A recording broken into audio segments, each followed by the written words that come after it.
दोस्तों, स्वागत है आप सभी का आपके अपने YouTube channel GK search engine पर। तो दोस्तों, आज के इस वीडियो में हम बात करेंगे राजस्थान नगर पालिका अधिनियम 2009 से संबंधित 10 महत्वपूर्ण क्वेश्चन की। तो पूरा वीडियो बहुत ध्यान से देखना। वीडियो की जो PDF फाइल है वो आप वीडियो के डिस्क्रिप्शन बॉक्स से डाउनलोड कर सकते हैं। वीडियो के एंड में मैं आपसे क्वेश्चन पूछूंगा जिसका आंसर आपको कमेंट बॉक्स में देना है। कल के वीडियो में मैंने आपसे एक क्वेश्चन पूछा था जो था राजस्थान राज्य के अंतर्गत नगर पालिकाएं निम्नलिखित में से किस केंद्रीय अधिनियम के तहत ठोस अपशिष्टों का प्रबंधन करती है। तो इसमें पर्यावरण संरक्षण अधिनियम 1986 के अंतर्गत ठोस अपशिष्टों का प्रबंधन है वो नगर पालिकाओं के द्वारा किया जाता है, यानी कि सी ऑप्शन इसका बिल्कुल सही है। जिन दोस्तों ने सी ऑप्शन कमेंट बॉक्स में सही जवाब दिया था उनको हार्दिक शुभकामनाएं। तो ये राजस्थान नगर पालिका अधिनियम 2009 की धारा 226 में दिया गया है कि जिसमें पर्यावरण संरक्षण अधिनियम 1986 के अंतर्गत नगर पालिकाएं जो ठोस अपशिष्टों का प्रबंधन कर सकेगी। तो चलिए स्टार्ट करते हैं आज के जो 10 महत्वपूर्ण क्वेश्चन हैं। पहला क्वेश्चन है, राजस्थान नगर पालिका अधिनियम 2009 की जो नगर पालिका में वार्डों की संख्या कितनी होगी। तो ध्यान रखना, राजस्थान नगर पालिका अधिनियम 2009 के प्रावधानों के अनुसार जो नगर पालिका में वार्डों की संख्या है वो न्यूनतम अगर बात की जाए तो कम से कम 13 होगी, यानी कि बी ऑप्शन इसका बिल्कुल सही है। जी हाँ, ये धारा 6 के अंतर्गत दिया गया है राजस्थान नगर पालिका अधिनियम 2009 की धारा 6 के अनुसार, जिसमें वार्डों की संख्या कम से कम 13 होगी। आइए जानते हैं इम्पोर्टेंट फैक्ट्स। तो राजस्थान नगर पालिका अधिनियम 2009 की धारा 6 के अनुसार किसी नगर पालिका के सभी स्थान वार्डों के नाम से जाने जाने वाले जो प्रादेशिक निर्वाचन क्षेत्रों से प्रत्यक्ष निर्वाचन द्वारा चुने जाने वाले व्यक्तियों से भरे जाएंगे और ऐसे स्थानों की संख्या 13 से कम नहीं होगी, यानी न्यूनतम कम से कम इसमें 13 संख्या है वो होनी चाहिए वार्डों की संख्या। अगला क्वेश्चन है, राजस्थान नगर पालिका अधिनियम 2009 की धारा 38 में किसका उल्लेख मिलता है। तो धारा 38 के अंतर्गत नगर पालिका सदस्यों के त्यागपत्र के बारे में बताया गया है, यानी कि बी ऑप्शन इसका बिल्कुल सही है। आइए जानते हैं इम्पोर्टेंट फैक्ट्स। तो राजस्थान नगर पालिका अधिनियम 2009 की धारा 38, जिसमें नगर पालिका सदस्यों का त्यागपत्र का वर्णन किया गया है कि कोई नगर पालिका सदस्य जो कार्यपालक मजिस्ट्रेट द्वारा प्रमाणित नोटिस के द्वारा त्यागपत्र नगर पालिका अध्यक्ष को ही देगा। जो त्यागपत्र नोटिस की तारीख से 15 दिन की समाप्ति के पश्चात या अध्यक्ष द्वारा त्यागपत्र स्वीकार करने की तारीख, दोनों में से जो भी पहले वो प्रभावी रहेगा। तो इसमें त्यागपत्र का वर्णन किया गया धारा 38 के अंतर्गत। नेक्स्ट क्वेश्चन है, राजस्थान नगर पालिका अधिनियम 2009 की धारा 51 के तहत नगर पालिका की विशेष बैठक किसके द्वारा बुलाई जाएगी। तो नगर पालिका की जो विशेष बैठक है वो नगर पालिका अध्यक्ष के द्वारा बुलाई जाएगी, यानी कि सी ऑप्शन इसका बिल्कुल सही है। आइए जानते हैं इम्पोर्टेंट फैक्ट्स। तो राजस्थान नगर पालिका अधिनियम 2009 जिसकी धारा 51, जिसके अंतर्गत दो वर्णन किया गया, एक तो साधारण बैठक और एक विशेष बैठक, जिसके अनुसार नगर पालिका अध्यक्ष उस तारीख से जिसको नगर पालिका के कम से कम 1/3 सदस्यों द्वारा, ध्यान रखना है 1/3 सदस्यों द्वारा उस संकल्प को विनिर्दिष्ट करते हुए प्रस्तावित किया जाएगा।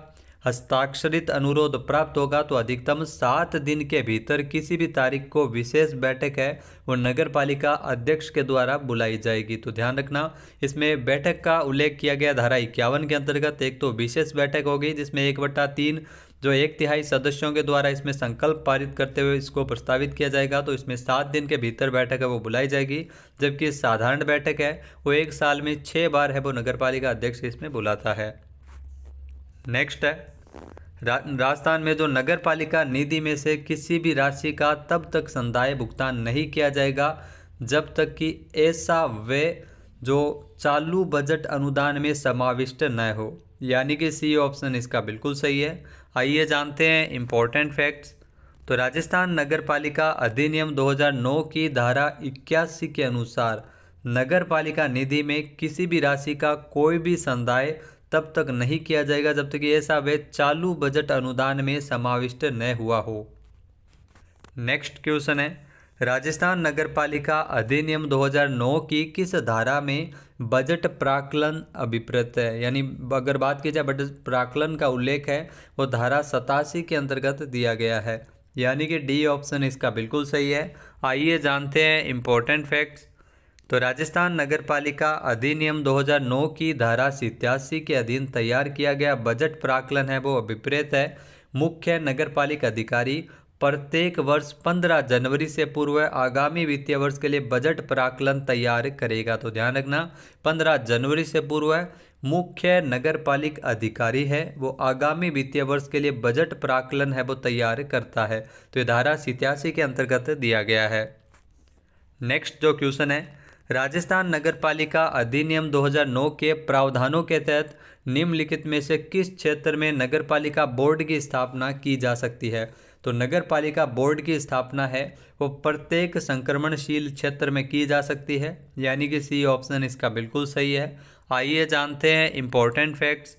तो राजस्थान नगरपालिका अधिनियम 2009 की धारा 5 के अनुसार, जी हाँ, धारा 5 के अनुसार प्रत्येक संक्रमणशील क्षेत्र में नगरपालिका बोर्ड की स्थापना की जाएगी और प्रत्येक ऐसा नगरपालिका बोर्ड उस स्थान के प्रति जिसके प्रति निर्देश से नगरपालिका जानी जाती है, नगरपालिका बोर्ड के नाम से एक निगमित निकाय होगा। तो धारा 5 के अंतर्गत दिया गया है कि जो प्रत्येक संक्रमणशील क्षेत्रों में नगरपालिका बोर्ड की स्थापना की जाएगी। नेक्स्ट है, निम्नलिखित में से किसके तहत राजस्थान में नगरपालिकाओं को संपत्ति अर्जित और धारण करने की शक्ति प्रदान की गई है। तो राजस्थान में जो राजस्थान नगरपालिका अधिनियम 2009 की धारा 67 के तहत ये दिया गया है, यानी कि ए ऑप्शन इसका बिल्कुल सही है। आइए जानते हैं इम्पोर्टेंट फैक्ट्स। तो राजस्थान नगरपालिका अधिनियम 2009 की धारा 67, जी हाँ 67 यानी 67, इसके अनुसार इस अधिनियम के प्रयोजनों के लिए नगरपालिका जो नगरपालिक क्षेत्र की सीमाओं के भीतर या बाहर कोई जंगम या स्थावर संपत्तियां दान, क्रय इत्यादि के माध्यम से अर्जित और धारित कर सकती है। तो नगरपालिका की अगर बात की जाए तो संपत्ति के अर्जित और धारण करने की शक्तियां हैं वो धारा 67 के अंतर्गत दी गई है।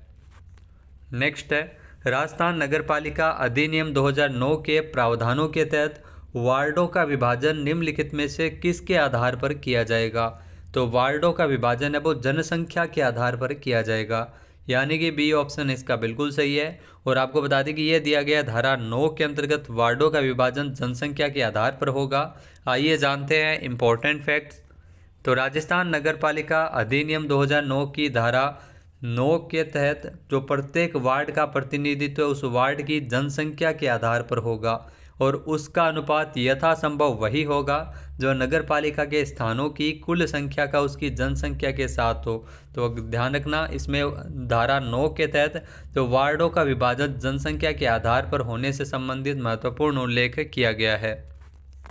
नेक्स्ट क्वेश्चन है, राजस्थान में नगरपालिकाओं द्वारा नगर में नियोजित और समेकित विकास और भूमि के संतुलित उपयोग को सुनिश्चित करने हेतु वार्षिक नगरपालिक कार्य योजना तैयार की जाती है। तो आपको बता दें कि 1 वर्ष की कालावधि के लिए तैयार की जाती है, यानी कि डी ऑप्शन इसका बिल्कुल सही है। आइए जानते हैं इम्पोर्टेंट फैक्ट्स। तो राजस्थान नगरपालिका अधिनियम 2009 की धारा 159 में ये दिया गया 159 के अनुसार नगरपालिका जो नगर के नियोजित और समेकित विकास और भूमि के संतुलित उपयोग को सुनिश्चित करने की दृष्टि से नगर का एक विस्तृत सर्वेक्षण करवाएगी, मास्टर विकास योजना तथा अन्य सांविधिक योजनाएं तैयार करेगी, जिसमें नगरपालिका इस प्रयोजन के लिए महानगर योजना समिति या यथास्थिति जो जिला योजना समिति के साथ साथ जो राज्य के मुख्य नगर नियोजक से भी समन्वय स्थापित करेगी। इसमें महत्वपूर्ण योजनाएं हैं वो इसमें परीक्षा में तैयार की जाएगी, जिसमें मास्टर विकास योजना जो 20 वर्ष की कालावधि के लिए होगी, इसके अलावा निष्पादन योजना जो 5 वर्ष की कालावधि के लिए होगी और वार्षिक नगरपालिक कार्य योजना है जो 1 वर्ष के समय के लिए है ये लाई जाएगी।